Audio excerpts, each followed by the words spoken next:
बुआ जी, या तो दहेज मिलेगा या तो बहू से इज्जत। फोन की घंटी लगातार बजे जा रही थी। सुबह के 10:30 बजे थे। ममता घर के काम निपटा रही थी। कौन होगा जो इतनी सुबह सुबह फोन पर फोन किए जा रहा है? पक्का बुआ जी ही होगी, ममता ने मन ही मन सोचा। जब से निर्मला बुआ जी के बेटे की शादी की बात चल रही है, तब से बुआ जी हर दूसरे दिन सबका पास फोन करके वक्त बेवक्त सबको परेशान करती रहती है। फटाफट बर्तन धो के दुपट्टे से हाथ पोंछकर फोन की तरफ लपकी। स्क्रीन पर बुआ जी का नाम देखकर हंसी और झुलझुलाहटें दोनों एक साथ उनके चेहरे पर आ गई और वो खुद से ही बोल पड़ी गई। अब तो 1-1.5 घंटे फोन पर। जी बुआ जी प्रणाम, कैसे हैं आप? ममता बोली, खुश रहो। कहाँ थी? मैं कब से फ़ोन लगा रही थी। बुआ जी ने सवाल के बदले सवाल दागा। बस बुआ जी, घर के कामों में लगी थी। आप बताइए कैसे याद किया? ममता ने पूछा। बुआ जी तो जैसे इंतजार ही कर रही थी कि कोई उनसे पूछे, टूटते ही बोल पड़ी। अरे क्या बताऊं, प्रभात के लिए इतने अच्छे अच्छे रिश्ते आ रहे हैं, मगर उसे तो कोई पसंद ही नहीं आ रही। ऊपर से बोलता है शादी करूंगा तो बिना दहेज के। अब तुम ही बताओ भला, इतना पढ़ा लिखा के बेटे को इतने पैसे खर्च किए, हर तरह सुविधा दी, क्या इसी दिन के लिए कि बेटा अपनी मनमानी करे?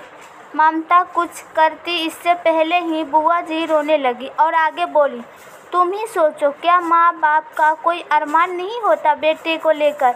क्या हमारा शौक नहीं है कि हम धूमधाम से उनकी शादी करें? हमारी भी 4 लोगों में इज्जत है। सारी जिंदगी की कमाई बेटे के लायक बनाने में लगा दी। अब जो भी हमारा है सब बेटे का ही तो है, तो देंगे तो हमारा भी तो हक बनता है कि हम उसकी शादी में अपनी हर इच्छा पूरी करें। आखिर जो कुछ भी बेटे को हम देंगे तो आगे चलकर उसकी पत्नी का भी तो होगा। ममता इस आखिरी बात पर रह गई। उसने कहा, मतलब आपको दहेज चाहिए क्योंकि आपने अपने खुद के बेटे को पालने में पैसे खर्च किए हैं? बुआ जी को सच चुभ गया। वो बोली, तो हम कौन सा अपने लिए कुछ चाहिए? जो मिलेगा वो भी तो उसी का होगा। ममता खुद का सयत करते हुए बोली, बुआ जी वो सब तो मैं नहीं जानती, मगर एक बात तय है, अगर आपने अपने ही बेटे के प्रति निभाए गए फर्ज और प्रेम को पैसे से तौल दिया तो कल के बहू क्या बेटे के नज़र में भी आपकी इज्जत कम हो जाएगी? बेटा तो फिर भी हो सकता है सालों के लगाव की वजह से कुछ कह ना पाए, मगर बहू का मुंह खुलने में 1 महीना भी नहीं लगेगा। मैं भी एक औरत हूँ और मन की बात कहूँ तो मैं भी ऐसे इंसान और रिश्ते को इज्जत नहीं दे पाऊंगी बुआ जी जो शांति थी।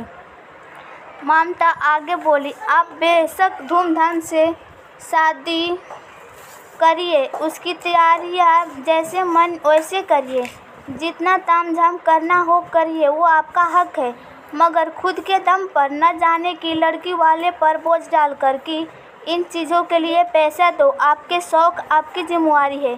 सीधी सीधी कहूँ तो बुआ जी, या तो दहेज मिलेगा जो पलक झपते ही खर्च भी हो जाएगा, या फिर बहू से जिंदगी भर का प्रेम और सम्मान मिलेगा जो बुढ़ापे तक हर अच्छे बुरे वक्त में आपको साथ रहेगा। फैसला आपका है। बुआ जी काफ़ी देर तक बहुत गहरी सोच में चुपचाप फ़ोन लिए खड़ी रही, फिर फ़ोन काट दिया। अगले दिन फिर बुआ जी का फ़ोन आया। ममता के फ़ोन उठाते ही दूसरी तरफ से बुआ जी चहकती हुई आवाज़ बोली, बिटिया जल्दी से टिकट करा लो, अगले महीने की 16 तारीख को तुम्हारे भाई की सगाई है, कम से कम 1 हफ्ते पहले आना है तुमको। सच में बेटा, कल तुमने कुछ बातें साफ साफ कहकर मेरी आंखें खोल दी। हमने फैसला किया है कि लड़की वाले से कोई मांग नहीं करेंगे। प्रभात भी बहुत खुश है, बस अब तुम भी जल्दी आने की तैयारी करो। ममता ने खुश होकर जी बुआ जी कहा और फ़ोन रख दिया। बात सच है, दहेज जैसी प्रथाओं पर रोक लगाने के लिए कोई कानून नहीं आएगा, जब तक हम खुद इस पर रोक नहीं लगाते। और दहेज लेने वालों को भी लड़की दिल से नहीं अपना पाती। रिश्ते को डोर टूटे ना, इसलिए वो हर कर्तव्य तो निभा देती है, पर कहीं ना कहीं उसके मन में एक दरार ज़रूर पड़ जाती है।